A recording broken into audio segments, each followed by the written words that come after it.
우리가 오늘은 에스겔서 말씀을 이제 볼 차례입니다. 우리가 매주 한 성경이 무슨 말씀을 하시는지 보고 있는데 오늘은 에스겔서입니다. 예레미야서부터 시작된 바벨론 멸망기의 이야기들은 에스겔서에서도 계속됩니다. 남유다가 바벨론에게 멸망당하고 포로가 3차에 걸쳐 끌려갑니다. 특별히 마지막 두 왕, 여호야긴 왕과 시드기야 왕이 있는데 여호야긴 때 2차 포로가, 그리고 마지막 시드기야 왕이 패배하고 폐위되면서 3차로 세 번에 그렇게 포로가 끌려가게 됩니다. 에스겔은 그 중에 여호야긴 왕 때 2차 포로 압송 때 끌려간 제사장입니다. 이 끌려간 포로들은 바벨론까지 먼 그곳까지 끌려가서 이 바벨론의 그발강이라는 강이 있어요. 그 강가에 그발강가에 포로 수용소들이 있었습니다. 그곳에서 거주했어요. 에스겔은 끌려온 지 5년째 되는 해 하나님의 환상을 보고 선지자로 부름을 받았습니다. 그리고 그 후 22년간 하나님의 말씀을 선포했어요. 에스겔이 사실 에스겔 시대 모든 유다 사람들이 본 상황은 비참하기 그지없습니다. 끌려온 이들의 상황은 매우 처참했지요. 예루살렘의 함락, 그간 긴 전쟁으로 인하여 피폐해지고 빈곤해진 백성들, 바벨론 군대에 의하여 학살된 자녀들과 남성들, 전쟁의 참혹함은 이루 말할 수 없었을 것입니다. 우리가 지난주 예레미야서에서 보았듯 예루살렘 성이 포위되고 그곳에선 굶주림이 크게 다하여 부모가 자녀를 잡아먹는 일까지 생길 정도였습니다. 군대에 의해 잔행된 잔혹한 학살도 직접 목격했고, 포로로 잡힌 이들은 맨발로 그 먼 유다 땅에서 바벨론까지 쇠사슬에 묶여 이동해야 했습니다. 그리고 끌려온 곳에서는 얼마나 수치를 당했겠습니까? 그곳에서 유다인들이 당한 고통, 고난은 이루 말할 수 없었습니다. 그래서 시편 137편은 이 유다인들이 그 그발강가에서 지어 불렀던 시가 있습니다. 우리가 바벨론의 여러 강변에 앉아서 시온을 기억하며 울었도다. 그 중에 버드나무에 우리가 우리의 수금을 걸었나니 이는 우리를 사로잡은 자가 거기서 우리에게 노래하기를 청하며 우리를 황폐하게 한 자가 기쁨을 청하고 자기들을 위하여 시온의 노래 중 하나를 노래하라 함이로다. 우리가 이방 땅에서 어찌 여호와의 노래를 부를까? 예루살렘아, 내가 너를 잊을진대 내 오른손이 그 제주를 잊을지로다. 내가 예루살렘을 기억하지 아니하거나 내가 가장 즐거워하는 것보다 더 즐거워하지 아니할진대 내 혀가 내 입천장에 붙을지로다. 여호와여, 예루살렘이 멸망하던 날을 기억하시고 에돔 자손을 치소서. 그들의 말이 헐어버리라 헐어버리라 그 기초까지 헐어버리라 하였나이다. 멸망할 땅을 바벨론아, 내가 우리에게 행한 대로 너에게 갚는 자가 복이 있으리로다. 내 어린 것들을 바위에 메어 치는 자가 복이 있으리로다. 우리가 잘 읽을 때 전에는 몰랐겠지만 읽어보면 굉장히 한이 맺혀 있고 굉장히 슬픔이 가득하고 또 무서운 내용까지 들어있는 시편입니다. 이들이 포로로 끌려와 얼마나 모진 고초를 겪었는지 느낄 수 있지요. 하나님께서 70년 포로 생활을 말씀하셨어요. 하지만 그 약속을 기억하는 사람은 거의 없었습니다. 오직 절망과 공포, 그리고 자포자기한 부정적인 마음만이 이들을 짓누르고 있었을 뿐입니다. 그렇게 그들은 1년, 2년 보내다가 몇 년이 지나서야 제사장들 몇을 중심으로 그 그발강가에서 모여서 하나님의 말씀을 읽자 하는 모임이 생기기 시작합니다. 그들이 회당에 모였다고 하여 이때 회당이 시작되고 이후로 유대인들의 역사에 회당이라는 것이 등장해요. 예수님 시대에 예수님이 회당에 들어가셔서 말씀을 전하시잖아요. 이 회당은 성전이 없는 이들이 모여서 하나님의 말씀을 듣고 읽고 하나님의 말씀을 나누는 곳입니다. 에스겔에게 임한 환상도 이때를 기점으로 시작된 것입니다. 에스겔이 환상 중에 하나님의 말씀을 듣는데요, 3장 1절에서 3절에 이렇게 말씀하십니다. 또 그가 내게 이르시되 인자야 너는 발견한 것을 먹으라. 이 두루마리를 먹고 가서 이스라엘 족속에게 말하라 하시기로 내가 입을 벌리니 그가 그 두루마리를 내게 먹이시며 내게 이르시되 인자야 내가 내게 주는 이 두루마리를 내 배에 넣으며 내 창자에 채우라 하시기에 내가 먹으니 그것이 내 입에서 달기가 꿀 같더라.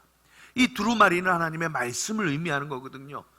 이 말씀을 읽던 중에 환상을 봤는데 이 환상이 이 두루마리를 다 먹으라는 거예요. 말씀을 먹으라는 거죠.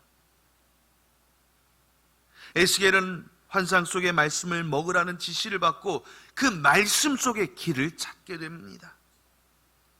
하나님의 임재가 말씀을 통하여 이들에게 임하는 걸 느꼈고 깨달았습니다.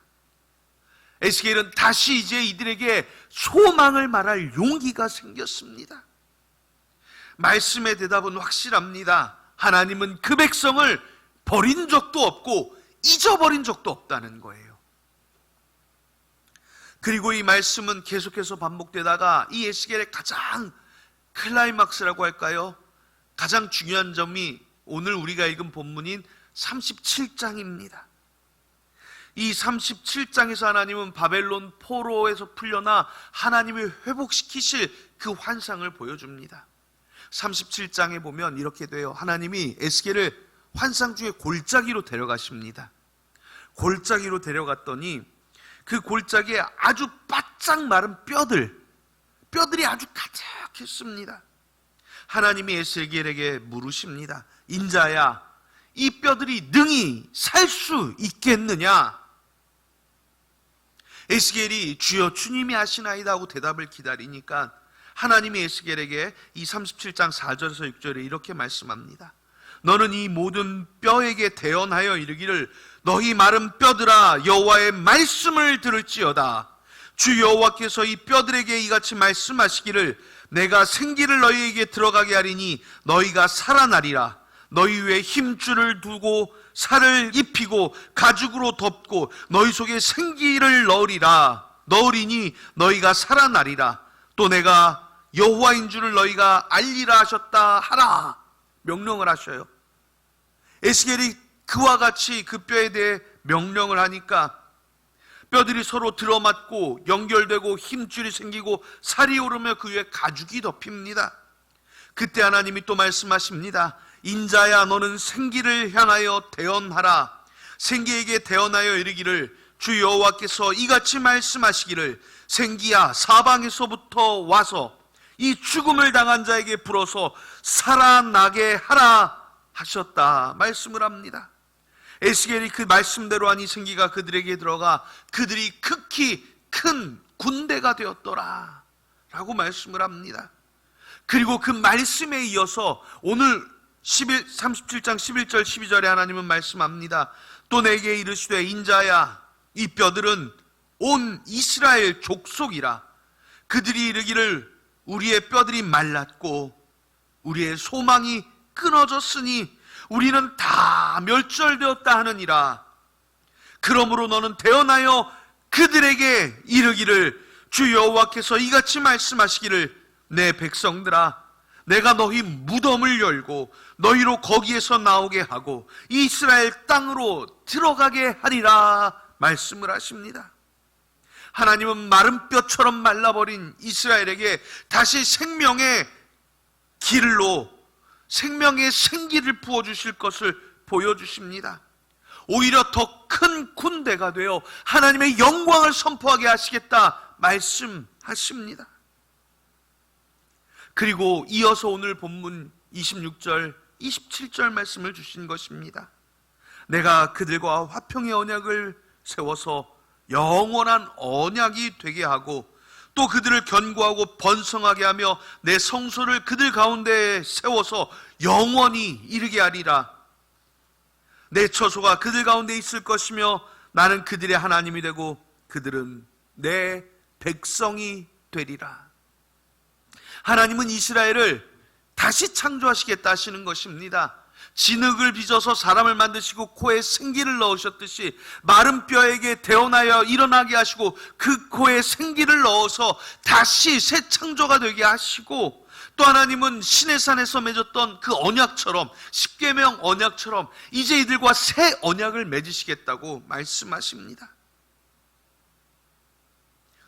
절망 중에 있는 이 유다 사람들에게 하나님은 다시 살아나리라, 회복하리라, 하나님이 하시는 큰 일을 반드시 이루시리라 약속하십니다. 에스겔은 사실 이후에 포로 귀환을 보지 못합니다. 거기서 22년간 하나님의 말씀을 선포하다가 죽습니다. 그러나 하나님의 약속의 말씀을 듣고 믿고 에스겔은 소망을 가지고 이 말씀을 선포하기 시작한 것입니다. 한 5년 지나서 이 환상이 임할 그 시점에 백성들 가운데는 다른 분위기가 생겼어요.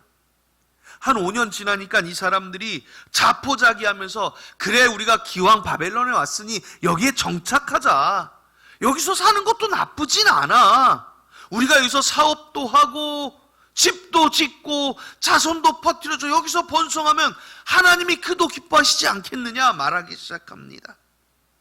이곳에서 사는 것이 지혜로운 것이라고 이제 거짓 선지자들도 등장하여 그들에게 말하기 시작합니다. 하지만 하나님의 약속은 그곳에 있지 않았습니다. 하나님은 이곳에서 아직 70년이나 남은 시간, 이제 65년 정도 남았겠지요, 그 먼 미래를 보며 다시 돌아갈 준비를 하라 말씀하시는 것입니다. 하나님은 이미 예레미야를 통해서 약속하셨고 그 약속을 기억하라 하시는 것이며 이 약속을 스스로 지키시겠다 말씀합니다. 하나님은 이곳 바벨론에 계시지 않겠다라고 말씀합니다. 무소부지하신 하나님이 안 계신 곳이 없지요. 하지만 하나님은 이스라엘 백성과 이곳에 있지 않겠다라는 것입니다. 에스겔서는 그렇게 가장 마지막 말씀에 가면 하나님께서 회복시키실 이스라엘 땅의 경계를 새로이 정해 주십니다. 그리고 그 가운데 예루살렘 터에 새 성을 짓는데 이 성의 크기가 이전의 예루살렘보다 30% 더 커요. 전에는 사방이 6km였다면 9km짜리 직사각형의 성의 모형을 말씀해 주십니다. 새 땅의 경계를 정해 주시고 그 가운데 새 성읍의 환상을 주시며 그 새 성읍의 이름은 예루살렘이 아니라 뭐라고 지으라고 하시냐면 여호와 산마다라고 하라는 것입니다. 이 말의 뜻은요, 여호와께서 거기 계시다라는 뜻입니다. 어디 계시다고요? 거기. 지금 여기는 어디예요? 바벨론 땅. 여기가 아니라 거기, 하나님의 약속이 있는 곳, 하나님의 은혜가 있는 곳, 하나님의 축복이 있는 그곳에 하나님이 임하시겠다, 약속하신 대로 해주시겠다 말씀하는 것입니다. 오늘 에스겔서를 우리가 보며 무슨 생각이 들까요? 사실 인생에 정답이 없습니다. 살다 보면 우리도 예기치 못한 큰 환난을 겪게 되어 있습니다. 큰 일들이 다가오지요. 전쟁이 그렇습니다. 냉전 시대가 종식되면서 우리는 3차 세계대전이 이제 일어나지 않으리라고 생각을 했습니다. 하지만 지금도 우크라이나와 러시아를 중심으로 세계 열강들이 무기를 대며 전쟁을 하고 있습니다. 이게 잘못 확전되면 3차 세계대전이 될 만큼 위험한 상황입니다. 세계 곳곳에 퍼진 이상기온으로 인한 폭우와 산불과 기근으로 인하여 지금도 생태계가 위협받고 있고 지진과 해일이 수많은 사람들의 생명을 위협하고 있습니다. 불과 얼마 전까지 우리를 위협했던 코로나 바이러스의 위협은 전 세계를 공포로 몰아넣고 수년간 지속되었던 이 공포는 현재 전 세계적인 경제 침체 위기를, 경제 불황의 위기를 야기시켰습니다. 우리도 이로 인해 이루 말할 수 없는 고통을 겪고 있잖아요. 물가가 끊임없이 올라가고 있습니다. 에스겔서는 이보다 더 큰 고통 속에 하나님의 말씀을 전한 것입니다. 그리고 에스겔은 이 고통을 보며 해답을 어디서 찾았습니까? 말씀으로 돌아가는 곳에서 찾았습니다. 성경은 우리에게 다시 하나님의 말씀으로 돌아가 그곳에 길이 있다는 것을 알려주십니다. 사랑하는 성도 여러분, 우리가 말씀으로 돌아가야 하는 것입니다. 그리고 그 말씀으로 우리가 함께 들어가야 합니다. 말씀만이 해답이요 말씀만이 구원의 길입니다. 우리 교회도 코로나 이후에 큰 침체에 빠져 있습니다. 하지만 우리가 이것을 이겨낼 방법은 오직 주의 말씀뿐입니다. 말씀만이 해답이요 말씀만이 구원의 길입니다. 히브리서 4장 12절은 우리에게 말씀하지요. 하나님의 말씀은 살아있고 활력이 있어 좌우의 날선 어떤 검보다도 예리하여 혼과 영과 관절과 골수를 찔러 쪼개기까지 하며 또 마음의 생각과 뜻을 판단하신다고 하십니다. 하나님의 말씀이 살아있다고 말합니다. 여러분들 하나님의 말씀은 이 성경이 어떻게 살아있다고 보십니까? 안 믿기시지요? 그런데 이 말씀은 여러분 단순한 말씀이 아닙니다. 말씀은요 태초부터 여러분들과 존재했어요. 요한복음 1장 1절에 말씀하기를 태초에 말씀이 계시니라 그 말씀이 하나님과 함께 계셨으니 그 말씀은 곧 하나님이시니라 선포를 합니다. 그리고 그 말씀이 창세기 1장에 보면 어떻게 돼요? 하나님이 이르시되 빛이 있으라 하시니 빛이 있었습니다. 천지는 하나님의 말씀으로 창조되었습니다. 태초부터 계셨던 그 말씀은 천지를 창조하신 말씀이며 태초부터 우리와 함께 하셨던 능력입니다. 그리고 요한복음 1장 14절에 이렇게 말씀하지요. 말씀이 육신이 되어 우리 가운데 거하심에 우리가 그의 영광을 보니 아버지의 독생자의 영광이요 은혜와 진리가 충만하더라 말씀합니다. 육신이 되신 하나님의 말씀이 무엇입니까? 바로 예수 그리스도입니다. 태초부터 계셨던 하나님의 말씀은 이제 오늘 우리 가운데 예수 그리스도로 오신 것입니다. 구약의 선지자는 예수님을 몰랐습니다. 예수님을 몰랐지만 그들이 말씀으로 돌아갈 때 구원의 길이 열린다는 걸 알았습니다. 이제 말씀으로 돌아서는 우리는 그 말씀이 예수 그리스도라는 것을 너무 잘 알고 있습니다. 구원은 오직 예수 그리스도뿐입니다. 사도행전 4장 12절은 말씀합니다. 다른 이로서는 구원받을 수 없나니 천하 사람 중에 구원을 받을 만한 다른 이름을 우리에게 주신 일이 없음이라. 사랑하는 여러분, 예수님으로 돌아가십시오. 말씀으로 돌아가십시오. 그곳에 구원이 있고 그곳에 능력이 있고 그곳에 축복이 있고 그곳에 길이 열리는 것입니다. 우리가 신앙생활하며 강조해야 될 게 참 많아요. 기도를 강조하시는 분들 있습니다. 저도 기도만큼 중요한 것 없는 것 압니다. 새벽 예배마다 기도합니다. 그러나 여러분, 말씀에 기초 없이 기도하는 것은 모래 위에 성을 짓는 것입니다. 신앙생활 오래 하신 분들은 자신의 오랜 신앙생활의 경험을 기초로 살아갑니다. 그러나 아무리 오랜 세월 믿었어도 말씀에 기초가 없으면 역시 모래 위에 집을 짓는 것과 다르지 않습니다. 찬송도 예배도 신앙생활의 모든 기초는 오직 말씀 위에 지어져야 하는 줄로 믿으시기 바랍니다. 이번 토요일부터 우리 교회가 성경 공부로 다시 시작합니다. 코로나 이후 4년 만에 다시 시작하는데요. 하나님의 말씀을 함께 듣고 배우며 익혀야 합니다. 말씀을 읽는 것, 계속해서 읽는 훈련이 되어야 합니다. 말씀을 듣는 것, 계속해서 듣는 훈련이 되어야 합니다. 그 훈련이 안 되니까 설교 들을 때 졸린 거예요. 말씀 들을 때 답답한 거예요. 무슨 얘기인지 못 알아듣겠는 거예요. 훈련이 중요합니다. 말씀을 듣고 이해하는 것도 훈련받아야 합니다. 말씀이 얼마나 중요한지 구약시대 때는 제사장들에게 말씀을 손목에 메고 이마에 띠로 띠라고 했습니다. 좀 더 나가서 하박국서에서는 2장 2절에 이렇게까지 말합니다. 여호와께서 내게 대답하여 이르시되 너는 이 묵시를 기록하여 판에 명백히 새기되 달려가면서도 읽을 수 있게 하라.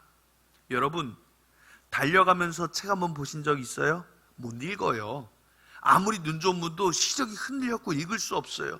그러니까 이만큼 크게 해갖고 달려가면서도 읽을 수 있을 정도로 보이게 하라는 것입니다. 어떤 순간에도 말씀을 읽고 어떤 순간에도 말씀을 기억하며 사는 것이 그리스도인의, 하나님의 자녀된, 백성된 사람들의 삶이어야 한다는 것입니다. 이 말씀이 끊어지면 안 돼요. 말씀은 우리 삶의 연료입니다. 미국에 1962년 화재가 발생한 이후 지금까지면 60년 가까이 불이 꺼지지 않는 도시가 있습니다. 미국 펜실베니아주의 콜롬비아 카운티에 위치한 센트렐리아라는 마을이에요.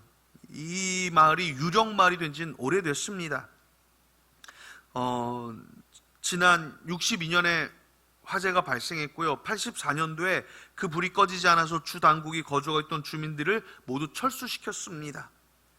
그리고 지금은 아무도 살지 않아요. 이 마을은 원래 석탄을 캐는 채광 마을인데 마을에 발생한 화재가 그만 광산으로 옮겨 붙어 버렸어요. 그래서 이게 불타기 시작해서 광산이 땅속으로 지금도 계속 불타고 있는 거예요. 그러니 마을 전체가 땅속에서 지금 불타고 있어요. 그래가지고 밖에 불길은 진화됐는데 그 마을의 성탁 광맥이 타고 있어서 지금도 계속해서 연소하고 있고 마을이 가라앉고 있습니다. 이 마을의 불이 얼마나 더 탈 거냐 예상을 하니까 앞으로도 한 250년 더 타야 되는데요. 그 광맥이 다 탈 때까지 기다려야 된다는 거예요. 끌 수가 없대요. 불꽃이 한번 타오르면 연료가 바닥날 때까지 계속됩니다. 우리들에게 성령의 불이, 하나님의 은혜의 불이 언제 꺼지겠습니까? 우리의 연료가 다 떨어질 때 꺼지는 거예요. 그 연료가 뭐라고요? 하나님의 말씀입니다. 여러분들이 하나님의 말씀 속에 거할 때 우리는 꺼지지 않는 주의 은혜의 불길 가운데 살아가는 겁니다. 축복의 불길 가운데 살아가는 것입니다. 오늘도 말씀만이 우리를 영원한 하나님의 영광에 이르게 하며 구원의 길로 인도하시는 줄로 믿으시기 바랍니다. 시편 119편 105절은 우리에게 말씀합니다. 주의 말씀은 내 발의 등이요 내 길의 빛이니이다. 우리의 인생길 비추어 주실 유일한 빛은 주님의 말씀뿐입니다. 주님의 말씀 따라가십시오. 주님의 말씀 붙들고 사십시오. 말씀이 아니고선 아무것도 할 수 없는 게 우리들입니다. 여러분, 말씀 들을 때 병마가 물러갑니다. 예수님이 모든 병자들에게 친히 말씀하셨습니다. 가라, 내 믿음이 너를 구원하였느니라. 그 말씀을 들을 때 병마가 떠나갔던 것입니다. 말씀을 들을 때 귀신이 물러갔습니다. 귀신 군대 들렸던 사람에게 명령하여 그 귀신이 나오게 하셨습니다. 말씀을 들을 때 인생이 변화됩니다. 사도 바울이 그리스도인들을 핍박하며 다메섹으로 올라가던 중에 큰 빛이 그를 둘렀습니다. 그 빛이 바울을 변화시켰습니까? 아닙니다. 그 빛 속에서 바울은 말씀을 듣습니다. 사울아, 사울아, 네가 어찌하여 나를 핍박하느냐? 주여 누구십니까? 두려움에 빠진 사울에게 예수님이 대답하지요. 나는 네가 핍박하는 예수라. 말씀을 들을 때 사도 바울의 인생이 변화되었습니다. 지금 하나님은 성경을 통하여 말씀으로 우리 인생을 변화시키시고 우리에게 은혜를 베푸십니다. 이 어지러운 세상, 이 환난 가득한 세상, 이길 힘은 오직 말씀뿐이라는 것을 하나님은 선지자 에스겔을 통하여 우리에게 보여주십니다. 하나님의 말씀을 붙드십시오. 말씀으로 다시 돌아가십시오. 말씀으로 살아가십시오. 말씀으로 은혜와 축복을 누리는 것이 하나님이 여러분들에게 원하시는 하나님의 뜻임을 기억하시고 이 어지러운 세상, 이 마지막 때를 오직 말씀으로 승리하는 예본의 성도들이 되시기를 예수님의 이름으로 축복합니다. 기도하겠습니다. 하나님, 오늘도 우리가 주님 앞에 나왔습니다. 주의 말씀을 들으며 우리가 새 소망을 얻습니다. 주의 말씀을 들을 때 우리의 병마가 물러간 줄로 믿습니다. 주의 말씀을 들을 때 우리의 삶의 문제가 해결된 줄로 믿습니다. 주의 말씀을 들을 때 우리의 기도가 응답된 줄로 믿습니다. 이 시간도 믿음으로 나온 사랑하는 성도들의 삶을 주님 만지시고 고치시며 새롭게 하여 주시고 말씀의 권능으로 인쳐 주시옵소서. 사랑하는 성도들 늘 말씀을 사모하며 말씀의 자리, 말씀의 은혜를 사모하는 성도들 되게 하여 주의 축복의, 주의 구원의 자리에 들게 하여 주시기를 예수님의 이름으로 기도하옵나이다. 아멘.